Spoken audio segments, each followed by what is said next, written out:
ಈಗ 14ಕ್ಕೆ ರಿಲೀಸ್ ಆಗ್ತಾ ಇದೆ. ಸೊ ನಿಮಗೆ ಈ ಸಿನಿಮಾನ ತುಂಬಾ ನೀವು ಇಷ್ಟಪಟ್ಟು ಮಾಡಿರುವಂತಹ ಸಿನಿಮಾ.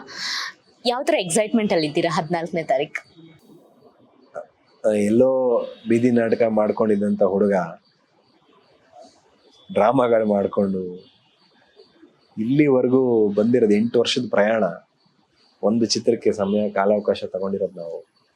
3 ವರ್ಷ ಚಿತ್ರೀಕರಣ ಮಾಡಿರೋದು, 100 ದಿನಗಳಿಗಿಂತ ಹೆಚ್ಚು ದಿನಗಳ ಕಾಲ ಚಿತ್ರೀಕರಣ ಆಗಿರೋದು.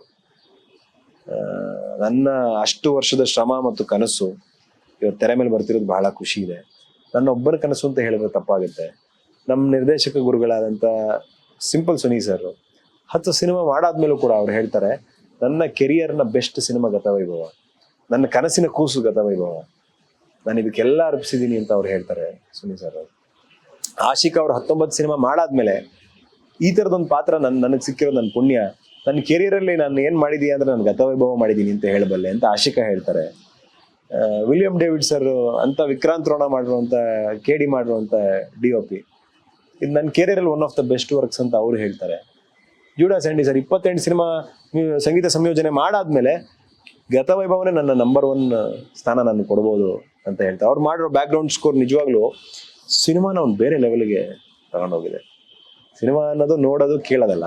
ಸೊ ಎರಡು ತುಂಬ ಚೆನ್ನಾಗಿದೆ, ವಿಲಿಯಂ ಡೇವಿಡ್ ಸರ್ ಮತ್ತು ಜೂಡಾಸ್ ಆ್ಯಂಡಿ ಸರ್.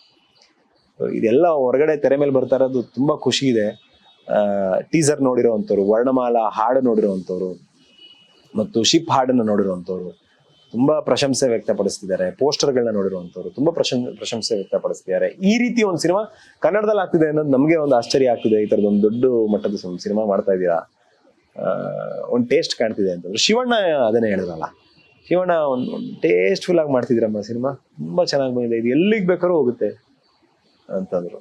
ನೆನ್ನೆ ಡಾಲೆ ಧನಂಜಯ್ ಸರ್ ಹೇಳ್ತಾ ಇದ್ರು, ಇವತ್ತು ಸಿನಿಮಾ ಚೆನ್ನಾಗಿದ್ರೆ ಮಾರ್ಕೆಟ್ ಹೆಂಗಿದೆ ಅಂದರೆ 100 ಕೋಟಿ ಎಲ್ಲ ದೊಡ್ಡ ವಿಚಾರ ಅಲ್ಲ, ಒಳ್ಳೆ ಸಿನಿಮಾ ಮಾಡ್ಬೇಕಷ್ಟೇ ನಾವು.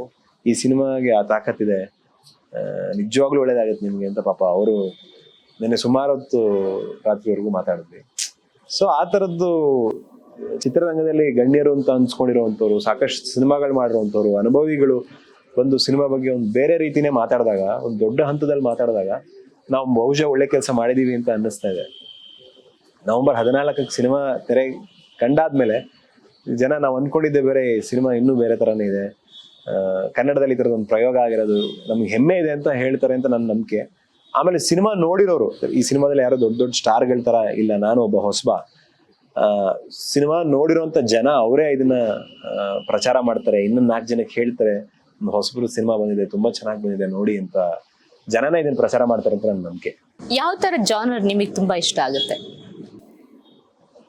ಅಂದ್ರೆ ಒಳ್ಳೆ ಸಿನಿಮಾ ಮಾಡಬೇಕು, ಇಂಥದ್ದೇ ಜಾನರ್ ಅನ್ನೋದಕ್ಕಿಂತ ನಂಗೆ ಪೌರಾಣಿಕ ತುಂಬಾ ಇಷ್ಟ ಆಗುತ್ತೆ. ಹಳೆ ಕಥೆಗಳು ಹೇಳೋದು, ಪೀರಿಯಡ್ ಕಥೆಗಳು ಹೇಳೋದು, ಒಂದು ಬಯೋಗ್ರಫಿ ತರ ಯಾರಾದ್ರೂ ನಿಜ ಜೀವನನ ತೆರೆ ಮೇಲೆ ತರುವಂಥದ್ದು, ಫ್ಯಾಂಟಸಿಗಳು, ಇಂಥದ್ದು ಇಷ್ಟ ಆಗಲ್ಲ ಅಂತ ಹೇಳಕ್ಕಾಗಲ್ಲ. ಒಂದು ತುಮಕೂರಿನ ಹುಡುಗ, ಅಪ್ಪಟ ಕನ್ನಡದ ಹುಡುಗ, ಕನ್ನಡ ಚಿತ್ರಗಳು ನೋಡ್ಕೊಂಡು ಬೆಳೆದಿರೋ ನಾನು. ಎಲ್ಲ ತರದ್ದು ಸಿನಿಮಾಗಳು ಇಷ್ಟ, ಎಲ್ಲ ಹೀರೋಗಳು ನನಗೆ ಇಷ್ಟ ಆಗ್ತಾರೆ, ಒಳ್ಳೆ ಕೆಲಸ ಮಾಡೋರು ಎಲ್ಲರೂ ಇಷ್ಟ ಆಗ್ತಾರೆ. ಸಿನಿಮಾ ಚೆನ್ನಾಗಿದ್ರೆ ಯಾವ್ದಾದ್ರೂ ಅಲ್ವಾ? ನೀವು ಒಂದು ನೆರಳನ್ನ ಬಿಟ್ಟು ಮುಂದೆ ಹೋಗೋದಕ್ಕಾಗಲ್ಲ, ಅದು ವಾಸಣ್ಣ ಅನ್ನೋ ನೆರಳು. ಸೊ ಅವ್ರಿಗೆ ಆದಂತ ಒಂದು ರೆಸ್ಪೆಕ್ಟ್ ತುಂಬಾ ಇದೆ ತುಮಕೂರು ಭಾಗದಲ್ಲಿ.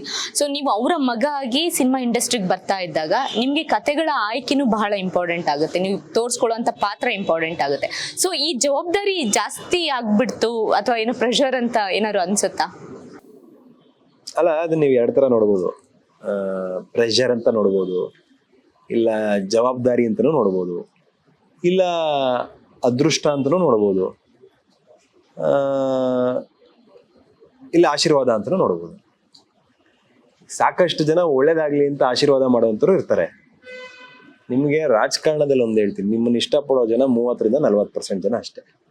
ಇನ್ನು 60ರಿಂದ 70% ಜನ ನಿಮ್ಮನ್ನು ಇಷ್ಟಪಡಲ್ಲ. ಎಲ್ಲಿಂದ ಎಲ್ಲಿಗಾದ್ರೂ ಹೋಗಿ, ಎಷ್ಟೇ ಫೇಮಸ್ ಪೊಲಿಟಿಷಿಯನ್ ಆದ್ರೂ, ಎಂಥದೇ ಜನಪ್ರಿಯ ನಾಯಕ ಆದ್ರೂ ಅಷ್ಟೇ, ನಿಮ್ಗೆ ಅರ್ಧಕ್ಕಿಂತ ಜಾಸ್ತಿ ಜನ ನಿಮ್ಮನ್ನು ಇಷ್ಟಪಡಲ್ಲ. ಇದೇ ವಾಸ್ತವ. ಸೊ ನಿಮ್ಮನ್ನು ಇಷ್ಟಪಡೋರು ಇರ್ತಾರೆ, ಇಷ್ಟಪಡದಿದ್ದವರು ಇರ್ತಾರೆ. ನಾವು ಒಳ್ಳೆ ಕೆಲಸ ಮಾಡ್ಕೊಂಡು ಹೋಗ್ಬೇಕಷ್ಟೇ, ಎಲ್ಲರನ್ನೂ ಮೆಚ್ಚಕ್ಕಾಗಲ್ಲ. ನಾವು ಒಳ್ಳೇದು ಹೇಳಿದ್ರು ಕೂಡ ಕೆಲವರು ತಗೊಳ್ಳೋ ಮನಸ್ಥಿತಿ ಇರಲ್ಲ. ಇವನೇನೋ ಡೌ ಮಾಡ್ತಾವನೆ, ನಾಟಕ ಆಡ್ತಾವನೆ, ಎಲ್ಲ ಡ್ರಾಮಾ ಮಾಡ್ತಾನೆ ಕ್ಯಾಮ್ರಾ ಮುಂದೆ ಅನ್ನೋ ಥರ ಮೈಂಡ್ ಸೆಟ್ ಇರುತ್ತೆ. ನಾವು ಒಳ್ಳೆ ಕೆಲಸ ಮಾಡ್ಕೊಂಡು ಹೋಗ್ಬೇಕಷ್ಟೇ ಮೇಡಮ್. ಅದರಲ್ಲಿ ಜವಾಬ್ದಾರಿ ಇನ್ನೊಂದು ಮತ್ತೊಂದು ಎಲ್ಲದೂ ನಮ್ಮ ಮನಸ್ಸು ಖುಷಿಗೆ ನಾವು ಮಾಡ್ಬೇಕಷ್ಟೇ. 3 ವರ್ಷದ ಹಿಂದೆ ದುಷ್ಯಂತ್ ನೋಡಿದಾಗ ಚಾಕ್ಲೇಟ್ ಹೀರೋ ತರ ಇದ್ರು, ಎಷ್ಟು ಪುಟಾವಣಿ ಹುಡುಗನ್ ತರ. ಈಗ ಆರೋಡಿ ಕಟ್ಔಟ್ ಹಾಕ್ಸೋ ಲೆವೆಲ್ಗೆ ಹೀರೋ ಆಗಿ ಬೆಳೆದು ನಿಂತಿದ್ದಾರೆ. ಆ ಟ್ರಾನ್ಸ್ಫಾರ್ಮೇಶನ್ ಹೇಗಾಯ್ತು? ಅಲ್ಲ, ಪಾತ್ರಕ್ಕೆ ಹೆಂಗ್ ಬೇಕೋ ಹಂಗ ಆಗಿರ್ತೀವಿ ಮೇಡಮ್ ಅಷ್ಟೇ. ಅವಾಗ ನಾನು ಸಣ್ಣ ಆಗ್ಬೇಕು ಅಂತ ಏನ್ ಮಾಡಿದೆ, ದಪ್ಪ ಇದ್ದೆ ಅಂತ 20 kg ಸಣ್ಣ ಆದೆ. ಅದು ಜಾಸ್ತಿ ಪೀಚ್ ಅಂತ ಅನ್ಸಿರ್ಬೋದು ನೀವು ಅವಾಗ ನೋಡಿದಾಗ ಇಷ್ಟ ಸಣ್ಣ ಇದ್ದಾನೆ ಹುಡುಗ ಅಂತ. ಅದಾದ್ಮೇಲೆ ಮತ್ತೆ ಪಾತ್ರಕ್ಕಿಲ್ಲ, ಇನ್ನೊಂದ್ ಸ್ವಲ್ಪ ಪುಟಾಣ ಆಗ್ಬೇಕು ಅಂತ ಅಂದಾಗ ಅವಾಗ ಇನ್ನೊಂದು 8-10 kg ಪುಟಾಣ ಆಗುವಂಥದ್ದು, ಸ್ವಲ್ಪ ಮಾಸ್ ಬಿಲ್ಡ್ ಮಾಡೋಂಥದ್ದು ಆಯ್ತು. ಫೈನಲಿ ನವೆಂಬರ್ 14ಕ್ಕೆ ಒಂದೊಳ್ಳೆ ವೈಭವ ಪೂರಿತವಾದಂತಹ, ಅಂದ್ರೆ ಬರೀ ಹೆಸರಲ್ಲಿ ಗತವೈಭವ ಇಲ್ಲ, ಸಿನಿಮಾದಲ್ಲೇ ವೈಭವ ಕಾಣಿಸ್ತಾ ಇದೆ. ನಿಮ್ಮ ಕನಸಿನ ಕೂಸು ರಿಲೀಸ್ ಆಗ್ತಾ ಇದೆ. ನೋಡುಗರಿಗೆ ನೀವ್ ಏನ್ ಕೊಡ್ತೀರಾ? ಹಾಗೆ ಇದನ್ನ ನೋಡಾದ್ಮೇಲೆ ಏನ್ ತಗೊಂಡು ಹೋಗ್ತೀವಿ ನಾವು ಪ್ರೇಕ್ಷಕರಾಗಿ? ನೋಡುವಂಥವ್ರು ಚಿಕ್ಕ ಮಕ್ಕಳಿಂದ 2-3 ವರ್ಷದ ಮಕ್ಕಳಿಂದ 80 ವರ್ಷದ ವಯಸ್ಸಾದವರು ಕೂಡ ಎಲ್ಲರೂ ಕೂಡ ಸಿನಿಮಾನ ಕುಟುಂಬ ಸಮೇತರಾಗಿ ನೋಡ್ಬೋದು. ಈ ಸಿನಿಮಾದಲ್ಲಿ ಒಂದು ವಿಸ್ಮಯಕಾರಿ ಪ್ರಪಂಚ ಇದೆ.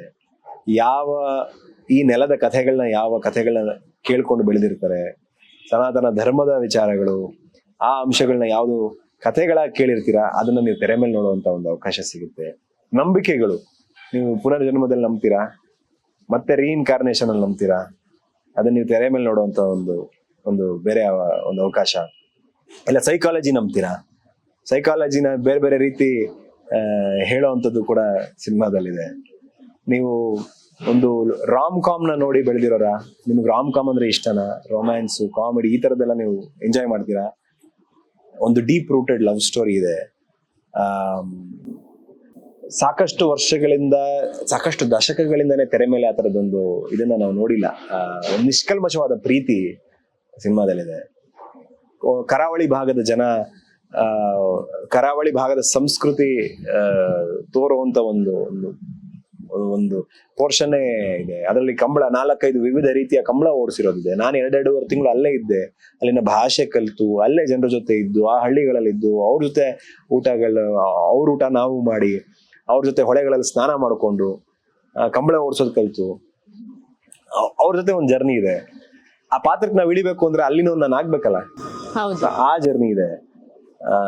ತುಂಬಾ ವೈವಿಧ್ಯಮಯವಾದಂತ ಪಾತ್ರಗಳು ಗತವೈಭವದಲ್ಲಿ ಮಾಡುವಂತ ಅವಕಾಶ ಸಿಕ್ಕಿದೆ.